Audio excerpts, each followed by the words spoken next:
Welcome to my YouTube channel B topic update. B topic update में आपका स्वागत है।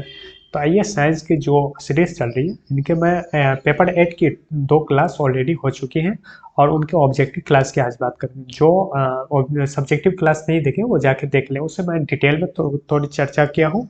और ऑब्जेक्टिव जो मैं उसी से रिलेटेड है, जो मैंने उस क्लास में किए उनसे रिलेटेड ऑब्जेक्टिव है। तो इसमें ज़्यादा टाइम मैं नहीं लूँगा और जल्दी जल्दी फटाफट सारे 40 क्वेश्चन जो ऑब्जेक्टिव है वो देख लेंगे। साइंस के लिए काफ़ी इंपॉर्टेंट रहने वाले हैं सभी एग्जामों के लिए।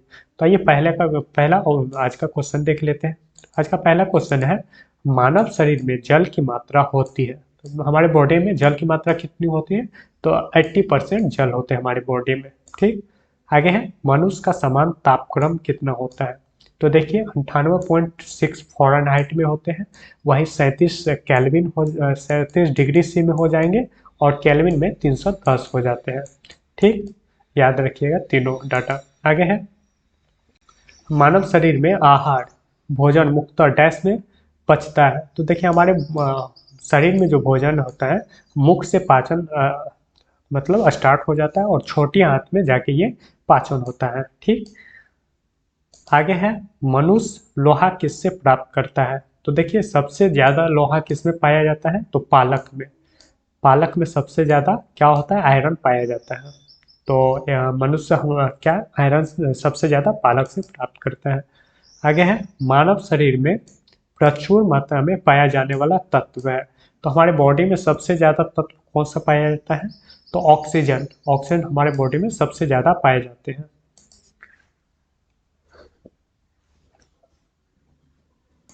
सॉरी, इसे याद रखिएगा, कार्बन सबसे ज्यादा पाया जाता है और बात ऑक्सीजन भी पाया जाता है। ये तत्व की बात कर लेता है तो कार्बन सबसे ज्यादा पाया जाता है हमारी बॉडी में और उसके बाद ऑक्सीजन पाया जाता है। आगे है, किस पोषक तत्व का मुंह से पाचन होता है? तो कौन सा ऐसा पोषक तत्व है जिनका पाचन हमारे मुंह से स्टार्ट हो जाता है? तो देखिए कार्बोहाइड्रेट का पाचन हमारे मुख से हो जाता है, याद रखिएगा। कार्बोहाइड्रेट का जो पाचन होता है हमारे मुख से हो जाता है। आगे का क्वेश्चन है, भोजन का पाचन निम्नलिखित में से आरंभ होता है। तो देखिए भोजन का पाचन हमारे मुख से आरंभ हो जाता है। ठीक, जैसे हम लोग भोजन लेते हैं तो वहां से ही पाचन आरंभ हो जाता है, क्योंकि हमारे मुंह से जो रस जठर रस निकलते हैं वो पाचन में सहायता करते हैं।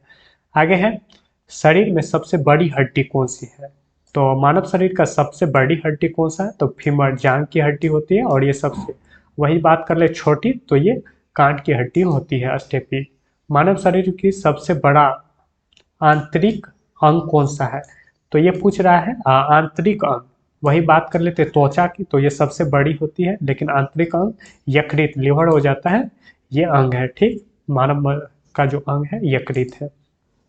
आगे, मानव मस्तिष्क कितने ग्राम का होता है? तो ये 1350 से 1400 ग्राम के बीच होता है, ये याद रखिएगा। मानव मस्तिष्क का कितना वेट होता है? तो 1350 से 1400 ग्राम के बीच होता है। आगे है, मनुष्य के मस्तिष्क का सबसे बड़ा भाग कौन सा होता है? तो ये हो जाता है प्रमस्तिष्क, जिसे हम सेरिब्रम भी कहते हैं। ठीक, ये सबसे बड़ा भाग हो जाता है प्रमस्तिष्क। आगे है, शरीर की सबसे बड़ी कोशिका कौन सा होता है? तो ये तंत्रिका कोशिका हो जाता है। मानव शरीर का सबसे क्या है? बड़ा कोशिका है तंत्रिका कोशिका, जिसकी इकाई न्यूरॉन हो जाती है। आगे है, शरीर की सबसे छोटी ग्रंथि ग्लैंड पूछ रहा है, जिसे हम प्यूटरी, ऐसे मास्टर ग्लैंड भी कहा जाता है, जो मस्तिष्क में ये होते हैं। आगे है, शरीर का मास्टर ग्रंथि किसे कहते हैं? तो प्यूटरी को ही हम कहते हैं क्या? मास्टर ग्लैंड ही कहते हैं। आगे का क्वेश्चन है, 15 नंबर क्वेश्चन है, आप मानव शरीर में उपरोस्थि को क्या पाएंगे? तो ये पूछ रहा है आपके मानव शरीर में उपरोस्थि को पाएंगे। तो मतलब किस जगह पे उपरोस्थि होते हैं। ठीक, तो ये क्या हो जाता है? मानव शरीर का उपरोस्थि जांघ में हो जाता है। ठीक, आगे का क्वेश्चन है, हम 1 मिनट में कितनी बार सांस लेते हैं? तो देखिए हम 1 मिनट में कितनी, तो 16 से 18 बार सांस हम ले सकते हैं। वही बात कर ले हृदय की धड़कन की, तो कितने बार? 72 बार तक धड़कती है 1 मिनट में। आगे का क्वेश्चन है, टिबिया नामक हड्डी कहाँ पाई जाती है? तो देखिए टिबिया जो होते हैं टांग में, यानी हमारे पैर में जो है टिबिया नंबर हड्डी हड्डी पाए जाते हैं, और फीवर भी टांग में पाई जाती है जो सबसे बड़ी होती है। वह अंग जो मानव शरीर में पीत उत्पन्न करता है। तो देखिए पित्त हमारे यकृत लिवर से हमारे उत्पन्न होते हैं और जाकर प्लीहा में तक सफर करते हैं। ठीक, आगे है ऑप्टा ऑप्थाल्मिक संबंधित है। तो ऑप्थाल्मिक किससे संबंधित हमारे? तो ये देखिए मुंह से हो जाएंगे, नाक, जीभ, आंख। तो बताइए कमेंट करके किससे संबंधित है ऑप्थाल्मिक?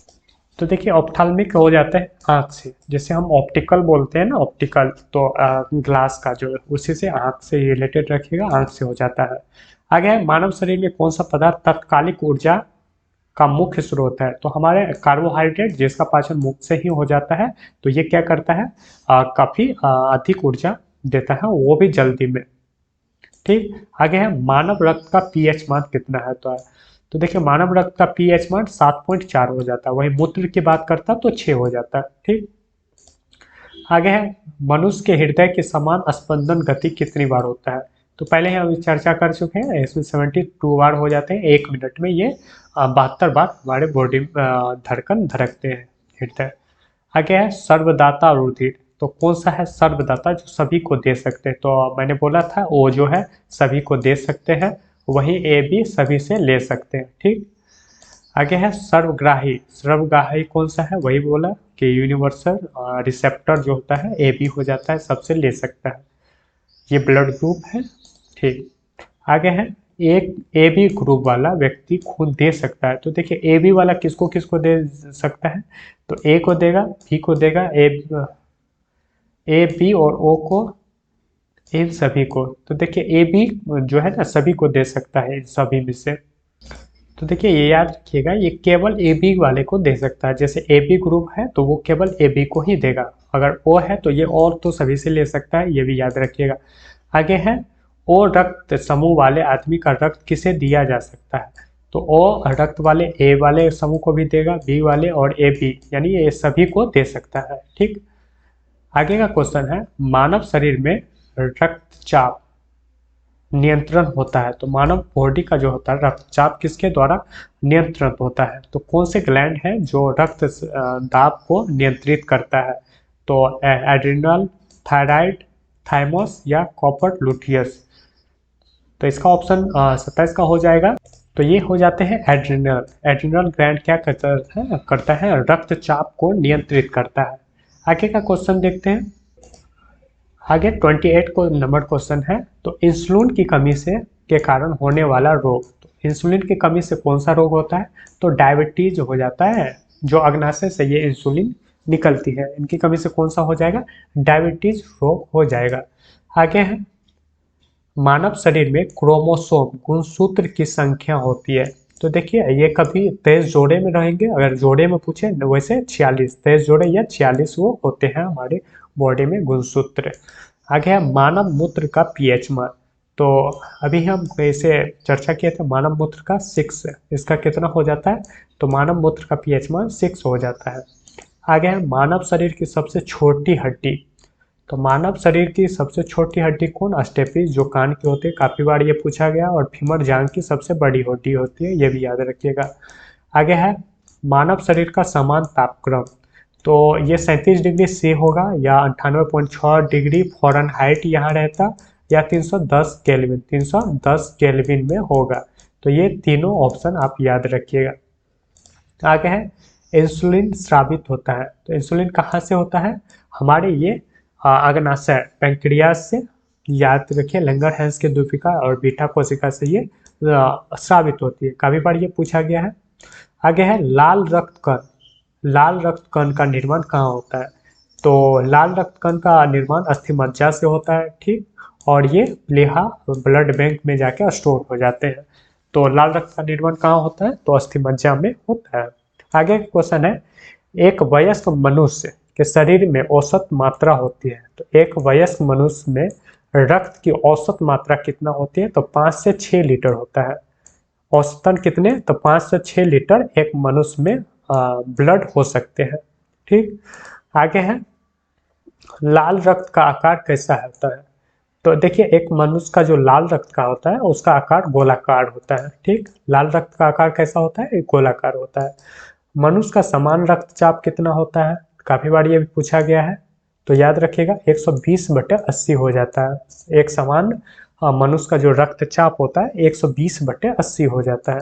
आगे है रक्त को जो जमने में कौन सा प्रोटीन आता है। तो देखिए रक्त को जमाने के लिए प्रोटीन की बात कर ले तो फाइब्रोनोजोन फाइब्रोनोजोन होता है। ये प्रोटीन है जो रक्त को जमाने में मदद करता है। वही विटामिन की बात कर लेता तो विटामिन के, जो काफी बार पूछा गया है। टिक लगा लीजिए इस क्वेश्चन में, काफी बार ये इंपॉर्टेंट है, पूछा भी गया है। आगे है मानव शरीर में हीमोग्लोबिन का कार्य क्या है। तो हमारे बॉडी में जो हीमोग्लोबिन है उनका क्या कार्य है, तो ये ऑक्सीजन का परिवहन करता है। परिवहन मतलब ऑक्सीजन को एक स्थान से दूसरे स्थान तक पहुंचाने में हमारे ब्लड ही काम करते हैं, जो हीमोग्लोबिन मुक्त वो है इसका। आगे है हीमोग्लोबिन उपस्थित होता है। तो हीमोग्लोबिन में ऐसा कौन सा पदार्थ उपस्थित होता है, वो बात कर लेते हैं। तो वो धातु है आयरन। आयरन यानी लोहा। ये क्या होता है, हमारे हीमोग्लोबिन में उपस्थित होता है, जो क्या ऑक्सीजन के वहन में काफी मदद करता है। तो ये एड पेपर के सारे इम्पोर्टेंट ऑब्जेक्टिव थे, और इनमें मैं इस साइड इसे एक क्वेश्चन के आंसर भी हैं, इसे पीडीएफ टेलीग्राम पर मैं दे दूंगा, और वहाँ से आप पीडीएफ से भी पढ़ सकते हैं। जब मन करे आप पीडीएफ से पढ़ें या वीडियो देख लें। तो जो भी गवर्नमेंट एग्जाम के स्टूडेंट हैं वो इनके लिए ये काफ़ी इम्पोर्टेंट सीरीज है, और इसे मिस मत कीजिएगा। और भी ऑब्जेक्टिव चल रही है, ऑब्जेक्टिव साइंस के 1000 सीरीज चल रही है, एएलपी टेक्नीशियन की चल रही है, ऑब्जेक्टिव प्रीवियस क्वेश्चन की।